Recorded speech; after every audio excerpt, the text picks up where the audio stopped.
தேதி மார்ச் 8, 2026. உங்களை சுத்தி எல்லா இடத்துலயும் போர்வெல் மெஷினோட சத்தம் கேட்டுட்டே இருக்கு. ஆனா அது வெறும் தண்ணிக்காக தோன்ற சத்தம் இல்ல, அது வரப்போற ஒரு பெரிய நிதி நெருக்கடியோட அலறல் சத்தம். இது ஏதோ உங்களை பயமுறுத்துறதுக்காக சொல்ற விஷயம் இல்லைங்க, இதுதான் இன்ஜினியரிங் யதார்த்தம். இந்த விளக்கத்துல உங்க சொத்து முதலீடுகளுக்கு எவ்வளவு பெரிய ஆபத்து காத்துக்கிட்டு இருக்குன்னு தான் நாம பார்க்க போறோம். சரி, வாங்க பிரச்சனையோட ஆணிவேருக்கே போவோம். இது ஏதோ சயின்ஸ் கிளாஸ் மாதிரிலாம் இருக்காது. ஆனா உங்க பில்டிங் நிஜமாவே எது மேல நிக்குது, அதோட பலம் என்ன, பலவீனம் என்னன்னு தெரிஞ்சுக்க வேண்டிய ஒரு முக்கியமான ஆய்வு இது. Hello everyone, welcome to Connect and Build. Sit back, relax and enjoy the video. Let's get started.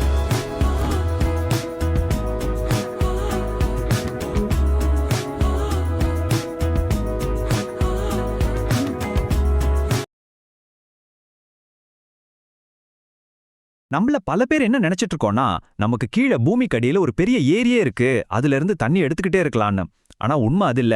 நாம நிக்கிற இந்த கடின பாறை பகுதிகள்ல தண்ணீர்ங்கிறது பாறைக்கு நடுவுல இருக்கிற சின்ன சின்ன விரிசல்கள்ல மட்டும்தான் சேமிக்கப்பட்டிருக்கு.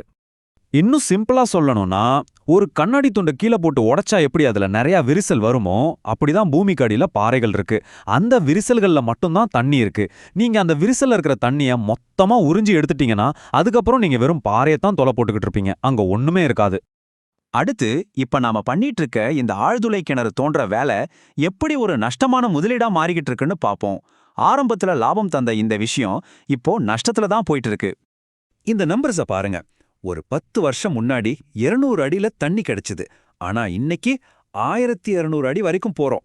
இதுக்கு மேல 1500 அடிக்கு கீழே வெறும் கெட்டி பாறை தான். அதுக்கு மேல தோண்டவே முடியாது. இது ஒரு அபாய சங்கு. நம்ம வளம் தீர்ந்து போச்சு, நாம ஒரு முட்டுச்சந்துக்கு வந்துட்டோம்னு அர்த்தம். இந்த சார்ட் எல்லாத்தையும் தெளிவா சொல்லுது.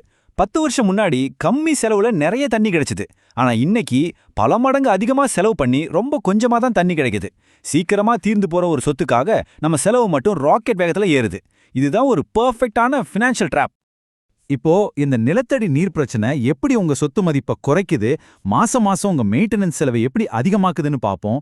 இதனால லாபமா போக வேண்டிய ப்ராஜெக்ட்ஸ் கூட எப்படி பெரிய நஷ்டமா மாறுதுன்னு பார்க்கலாம். ஒரு பக்கம் மார்க்கெட்டிங்ல என்ன சொல்றாங்க, இங்க 24 மணி நேரமும் தண்ணி வரும், இது ஒரு லக்ஸரி லைஃப்னு சொல்றாங்க. ஆனா நிஜம் என்ன, வத்தி போற ஒரு நீர் ஆதாரத்தை நம்பி 100% டேங்கர் லாரியை நம்பி இருக்க வேண்டிய ஒரு நிலைமை. இது ஒரு அப்பட்டமான முரண்பாடு. இந்த நம்பரை மட்டும் பாருங்க, +300%. ஒரு ஆடம்பர அபார்ட்மெண்ட்ல போர்வெல் தண்ணி இல்லாம முழுக்க டேங்கர் லாரியை நம்பியிருந்தா மாசம் மெயின்டெனன்ஸ் செலவு 300% வரைக்கும் அதிகமாகும். இந்த திடீர் செலவு சொத்தோட மதிப்பையே காலி பண்ணிடும். அந்த வீடுகளை விற்கவே முடியாத நிலைக்கு தள்ளிடும். உடனே எல்லாருக்கும் சொல்ற ஒரு பதில் மழை நீர் சேகரிப்பு. ஆனா நாம பண்ற ரெயின் வாட்டர் ஹார்வெஸ்டிங் பூமிக்கு மேல இருக்கிற 50-100 அடிக்கு தான் தண்ணியை நிரப்போம். ஆனா நாம ஆயிரக்கணக்கான அடி ஆழத்திலிருந்து தண்ணியை உறிஞ்சிரும். அந்த ஆழத்துக்கு தண்ணி போய் சேர பல 100 வருஷம் ஆகும். சிம்பிளா சொன்னா, நாம ஒரு நாளைக்கு எடுக்கிற தண்ணி பூமிக்குள்ள திரும்ப சேர பல வருஷங்கள் ஆகும். இதுல கான்கிரீட் ரோடு வேற, அது தண்ணியை உள்ள போறத மொத்தமா தடுத்துடுது. சரி, இவ்ளோ நேரம் பிரச்சனைய பத்தி பார்த்தோம், பயமுறுத்தியாச்சு. இதுக்கு ஒரு தீர்வு இருக்கா? கண்டிப்பா இருக்கு. வாங்க இதுக்கு ஒரு தெளிவான செயல்படுத்தக்கூடிய ஒரு தீர்வை பார்க்கலாம். இது வெறும் ஒரு சஜஷன் இல்ல, உங்க முதலீடுகளை காப்பாத்திக்கிறதுக்கான ஒரு அத்தியாவசியமான ப்ளூ பிரிண்ட். இந்த 3 ஸ்டெப்லான கவனமா கேளுங்க. முதல்ல கண்ணை மூடிட்டு போர்வெல் போடுறதை நிறுத்திட்டு ஒரு இடத்த வாங்குறதுக்கு முன்னாடியே சயின்டிஃபிக்கா ஹைட்ரோஜியாலஜிக்கல் சர்வே பண்ணணும்.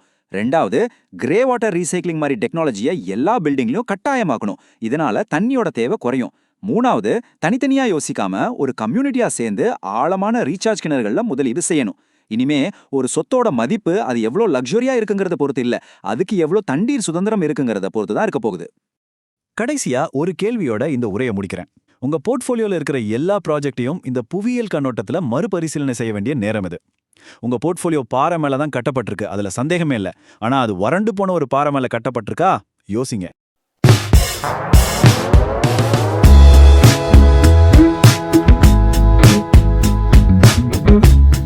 Like, share, and subscribe to Connect and Build.